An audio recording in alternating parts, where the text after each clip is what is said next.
Hey, everybody, and welcome to another Sponsor Spotlight, where we hand the mic to those that support us and let them tell the world a little bit about themselves and why they're involved with Girls Who Print. So today I am very excited to introduce you to James Tressler. James, do you prefer James or Jim? Jim is fine. Jim. Let's go with Jim. Jim, tell everybody here in Girls Who Print Land who you are and about your company, please. So I'm Jim Tressler. I am the Executive Vice President of CP Bourg Incorporated. CP Bourg Incorporated is part of the CP Bourg group of companies. We manage here in the United States, the Americas operation, including Latin America. And we are a print finishing equipment provider and have been since 1960. Again, our primary product family is really all about taking printed documents and turning them into something, paperback novels, workbooks, any type of an output like that. All right. I mean, that's absolutely fascinating, and everybody needs to, as we're acquiring more knowledge, right? Everybody needs to know these things. So let's talk a little bit specifically about one of the ways that you show up for the industry. What kinds of results do you deliver for customers? I think, a lot of our initiatives have really been around getting into the high value page production market for our customers. As we've kind of watched print and the commodity side of print become non-essential, if you would, using an old throwback term, what we've seen is a lot of non-essential print move to the internet. And we've seen, again, the prestige of print continue to rise. And what we've done is really tasked our engineering teams with really trying to identify solutions that allow us to effectively produce products that can be personalized through and through. Color documents as an example. And we fit into a lot of different spaces, which is always very interesting for myself and my team, where a lot of the world is revolved around the print for pay market.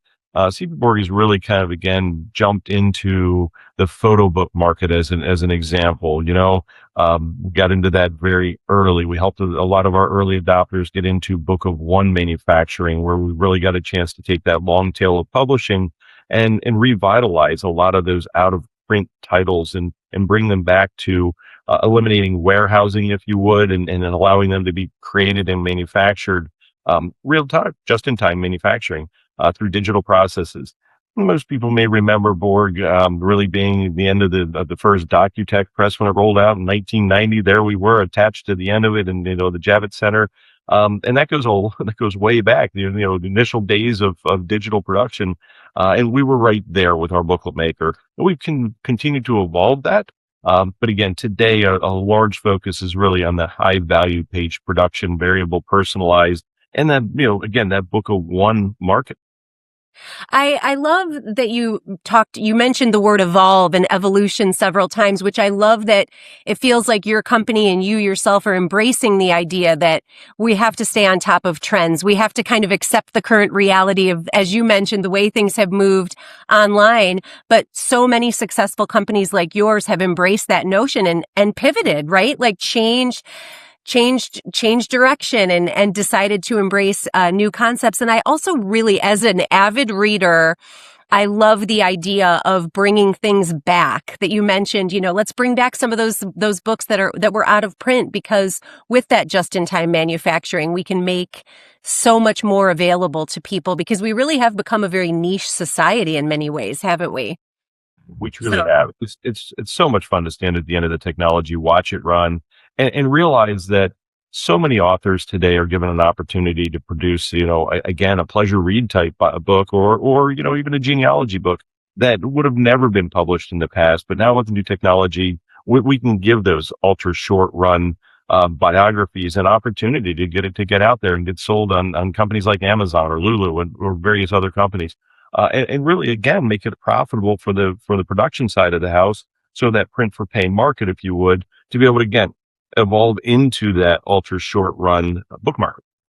Yeah, I mean, I've made the jump to TikTok, and I basically live on Book Talk, because you can probably guess that I do a lot of reading.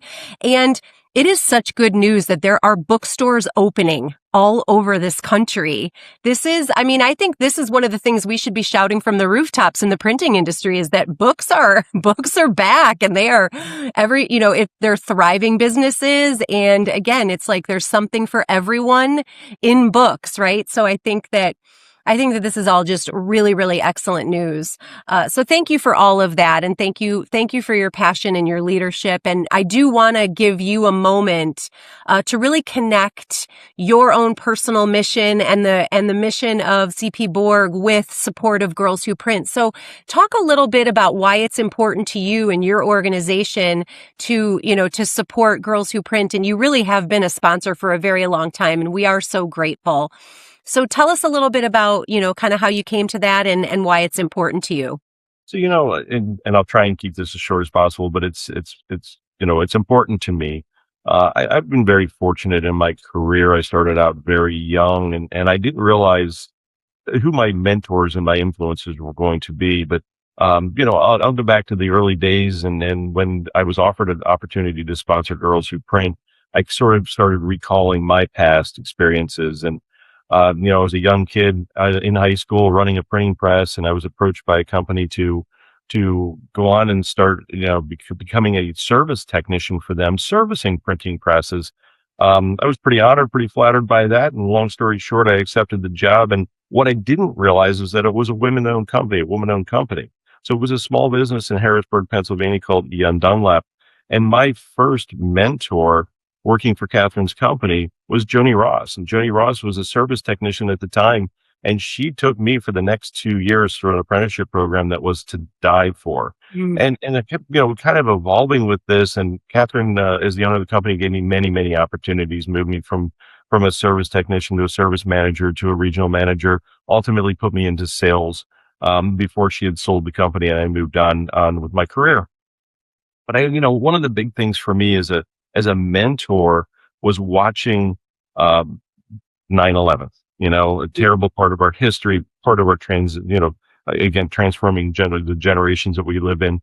I'll never forget being in Chicago and being in my hotel room and being an understudy of business. And I love business and waiting patiently by the Today show that morning on 9/11 to watch Jack Walsh, the interview. He had just released his book, and it was all about his experiences at GE and managing people and all the things that were so wonderful. But what I didn't realize and what was so empowering to me of that and for the rest of my career was that I thought Jack Walsh was the greatest CEO that walked the face of the earth at that time. But what I didn't realize is by the end of that day, I would see the greatest CEO that will ever again run a major corporation. And that was Ann Mulcahy, who was running Xerox. I watched the tragedy unfold, and I happened to be, we were doing a print show. Xerox had a massive booth with an incredible employee presence. And I watched Ann shut that booth down. She got those people home and were scared. She got replacement people out there. She got things under control. She managed her team with the skill and precision of nobody I've ever seen before. And that left a lasting mark on me as to how I manage people and certainly how, my personal brand is respected within the industry, not just my corporate brand. So it's been wonderful, and to watch this organization and to know that a lot of my mentors within my own personal experience have been girls in print. It's certainly it's deep to the heart, but again, we've had as a corporation such incredible relationships and partnerships, and again, we're very blessed, and we've got a great strong brand. That's a fantastic story. So thank you so much for sharing that. I absolutely love hearing that. I didn't know any of that. Now, to wrap it up, I want to remind you and everybody that works at CP Bourg that one of the benefits of being a sponsor is that you get membership in our membership platform where there's all kinds of exclusive content and events and experiences. What do you hope that your female colleagues and you and your male ally colleagues, because you all get to join the membership platform, what do you hope that your colleagues access and gain from kind of getting a little more involved with Girls Who Print? I've seen how, again, the organization has torn down some barriers, and I hope my colleagues and my staff take advantage of the fact that, they too have all worked for a long time in this industry. Some of them not with a lot of experience in the field. Some of an example, my manager of customer service She's been with us for 25 years. And, as a result of Girls of Print and obviously some opportunities, we've taken Maria along to some trade shows now. She's got a chance to get out there and see the industry from a different light. Again, try and take advantage of some of the opportunities because she's been involved in this crazy industry for 25 years. Yes, behind the scenes, not out here like a lot of us are, but at the same time, my dealers and customers and end users and partners all know Maria and they all pick up the phone and call when they need. So, embracing that bigger, geography, if you would, the landscape of what we call this industry. There's so many folks that make such great impacts that never get a chance to get out here and do what we do. I love that philosophy because it does make a difference in people's lives when they are seen and recognized in those ways and getting to go do something that a lot of us take for granted, right? We are constantly traveling. I love that you intentionally gave that person those experiences and I mean, that's what it's all about, right? We're about visibility and lifting each other up. And recognizing that all of our pasts and all the people that influenced us really shaped who we are. And that's really what Girls Who Print is about, is having positive impact. So Jim, I want to thank you so much for being here. Thank you so much to CP Bourg for being a long-standing supporter and sponsor of Girls Who Print. I hope that our paths cross again someday, Jim. Again, thank you so much for everything you said and everything you do for the industry. And I will let you get back to your busy day. And thank you, everyone, so much. Empower long and prosper. Thank you.